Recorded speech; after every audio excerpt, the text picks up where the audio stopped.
দেশের মালিক আমরা, আমাদেরকে জানাতে হবে।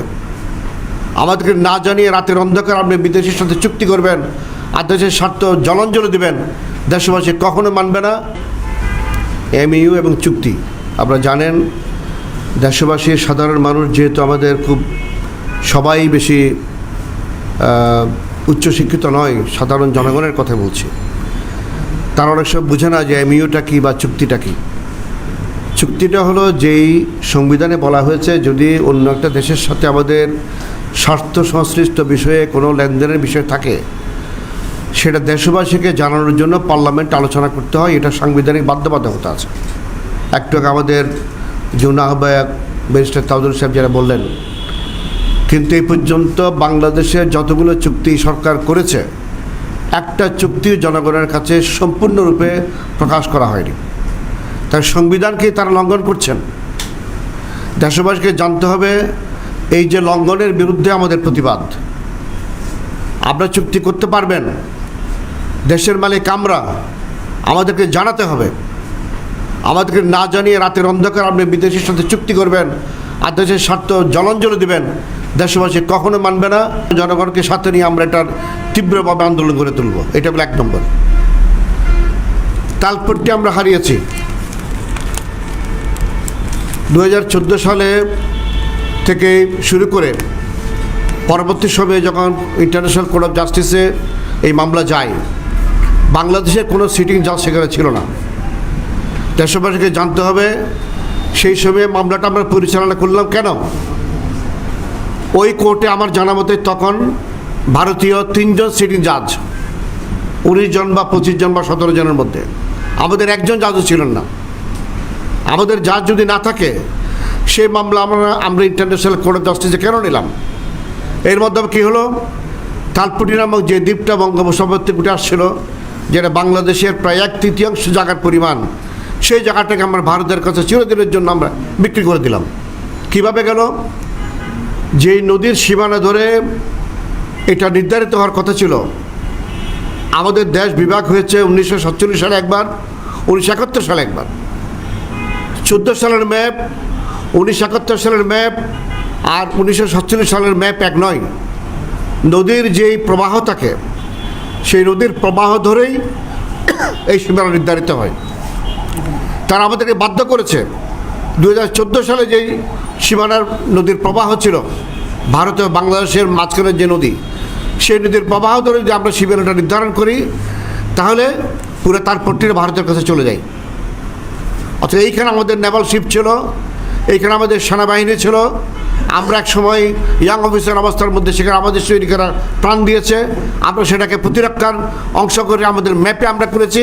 কিন্তু এই সরকার অবৈধভাবে এই অনির্বাচিত সরকার আজকে এই ইন্টারন্যাশনাল কোর্ট অফ জাস্টিসে গিয়ে একটা লিগ্যাল সিস্টেমের মধ্য দিয়ে তালপট্টিটাকে আমরা ভারতের কাছে বিলীন করে দিলাম। এটা দেশবাসীকে জানতে হবে।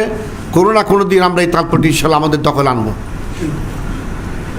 ট্রানজিট দিয়েছে আমাদের তাজির ভাই বলেছেন, ট্রানজিট কেন দিল? আমাদের স্বার্থ কী? ভারতের 7 সিস্টার্সে তারা বোম্বে থেকে জিনিস আনে, তাদের জিনিস তারা আমাদের জায়গার উপর দিয়ে আরেক জায়গায় নিয়ে যাবে। আমাদের স্বার্থটা কি? আমাদের কোনো স্বার্থ নাই। আমাদের সমস্যাটা হচ্ছে অন্য জায়গায়। এই ট্রানজিটের নাম করে তারা যদি কোনো আণবিক সাহায্য পাঠায়, হয়তো বাংলাদেশের মানুষ মেনে নেবে। কিন্তু সেখানে যে কোনো অস্ত্র গোলাবারে ঢুকে পড়ে, এমন কোনো গোলাবারে ঢুকে পড়ে, এমন কোনো অস্ত্রশস্ত্র ঢুকে পড়ে যেটা দেশের সার্বভৌমত্বের জন্য আঘাত হবে, আমরা কিন্তু কিছু জানি না। ভারতের একদিকে আমাদের বর্ডার দিয়ে ঢুকছে, ওটা বর্ডার দিয়ে বেরিয়ে যাচ্ছে। আমরা না করতে পারছি কোনো চেক, না করতে পারি কোনো কাস্টম, না করতে পারি কোনো ধরনের তার উপরে কোনো সার্ভেলেন্স। কিছু করার জন্য আমাদের কোনো হুকুম নাই। আমরা কি এটা মানতে পারি? দেশবাসীর কাছে প্রশ্ন রাখলাম, এটা মানার কোনো সুযোগ নাই। আমরা মানব না, আমরা মানতে পারি না। আপনারা জানেন বাংলাদেশ এবং ভারতের মধ্যে আমাদের 54টা আন্তর্জাতিক নদী আছে। বাংলাদেশে একসময় আপনারা যদি পুরনো ইতিহাস দেখবেন 1000-এর উপরে আমাদের নদী ছিল, ছোট বড় মিলে 1000-এর উপরে। আর 54টা আছে আন্তর্জাতিক নদী, যেটা কোনোটা চায়না থেকে হয়ে আসছে, কোনোটা নেপাল থেকে হয়ে আসছে, কোনোটা ভারত থেকে হয়ে অথবা এটা অন্য দেশ ঘুরে আবার বাংলাদেশে ঢুকেছে। এই 54টা নদীর মধ্যে 54টার মধ্যে তারা বাদ দিয়েছে। অথচ আন্তর্জাতিক আইন আছে, সেটা হলো যে আন্তর্জাতিক যদি কোনো নদী চলমান থাকে, সেই নদীর পানিকে আপনি বাধাগ্রস্ত করতে পারেন না। আন্তর্জাতিক আইন, সে আইনকে ভারত তোয়াক্কা না করে আমাদেরকে সুষ্ঠু মৌসুমে আমরা পানি পাই না, আমাদের অসংখ্য জনমানুষ কষ্ট থাকে, আমাদের নদীগুলো শুকিয়ে গেছে, মাছ নাই এবং আমরা চাষাবাদ করতে পারছি না। প্রত্যেকটা নদীর মধ্যে তারা বাদ দিয়েছে। এই সরকার এই প্রতিবাদটা তারা করে নাই।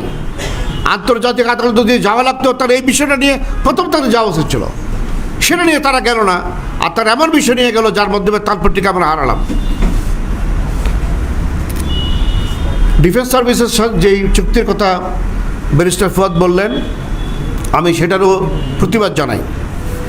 চুক্তি হতে পারে, সামরিক বাহিনীর বিষয়ে দুই দেশের মধ্যে প্রশিক্ষণ সম্প্রতি বজায় রাখার জন্য বিভিন্ন ধরনের চুক্তি হয়। অনেকগুলো চুক্তি আমি বিডিআরে যখন চাকরি করেছি, আমার লেভেলে সেক্টর কমান্ডার হিসেবে সেই চুক্তিতে আমরা স্বাক্ষর করেছি। করা যায়, করার বিধান আছে। কিন্তু কথা হলো, কি চুক্তি আপনি করবেন দেশের মানুষ জানল না। সামরিক বাহিনীর মতো স্পর্শকাতর বিষয় নিয়ে আপনি ভারতের মতো দেশের সাথে, একটা আগ্রাসী দেশের সাথে আপনি চুক্তি করলেন, আর সেই চুক্তির মধ্যে কী লেখা আছে জনগণ জানল না। কে অধিকার দিয়েছে আপনাকে? এটা কে আপনাকে সেই ক্ষমতা দিয়েছে? দেশের মানুষ আপনাকে দিকে ভোট দেয় নাই, অন্যদিকে আপনাকে ম্যান্ডেট দেয় নাই। সেই চুক্তি করার আগে যদি আপনি মিডিয়ার মাধ্যমে জনগণকে জানাতেন যে আমি এই বিষয়ে চুক্তি করতে চাই, জনগণকে আমি বলতে চাই, জনগণ জানুক, পার্লামেন্টে ডিবেট হোক, পার্লামেন্টারি কমিটিতে আলোচনা হোক, পার্লামেন্টে এটা সিদ্ধান্ত হোক, তারপর আমি চুক্তি করতে চান, আমাদের আপত্তি নেই। কেউ কিছু জানলো না। আপনি এই সকল বিষয়ে চুক্তি করবেন না, স্পষ্টকাতর বিষয়ে মানুষের মধ্যে সন্দেহ তৈরি হয়, মানুষের মধ্যে আতঙ্ক তৈরি হয়।